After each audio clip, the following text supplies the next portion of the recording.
Only one detached home went pending in La Jolla this last week, week 13, from April 13th until April 19th. That's the lowest weekly pending count I've seen since I started tracking the La Jolla detached inventory as of January 19th of this year. Sure, we've had some slower weeks, but never like this. And we are in the middle of spring season, which is traditionally the hottest season for real estate. If you recall, the week before that, in week 12 from April 6th until April 12th, we had 3 homes go pending, all with zero history of price reductions. The one home that went pending this last week just hit the market in April and also has zero history of price reductions. That continues to be the trend. Buyers more often than not are leaning towards properties that have zero history of price reductions and or are fresher to market. Inventory is climbing as expected. We're now in the 80s, up from the mid to high 70s just recently. That makes sense. More sellers are listing in spring, but the demand side, that's where things are stalling.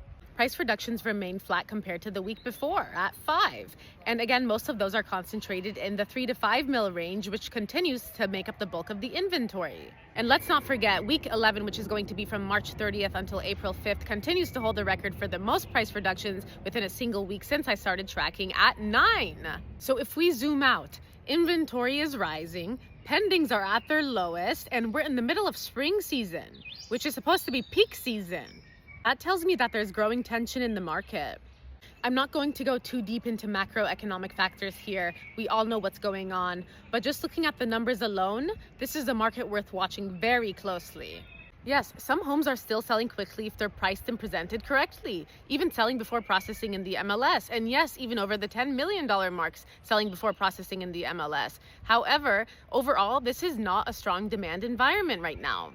Based off what I've been seeing in the UK and Europe, especially in the messaging and sentiment in the media, whether that's through the magazines, the news, or conversations, I do anticipate a slowdown of international buyers in the US. I hate to say it, including La Jolla as well.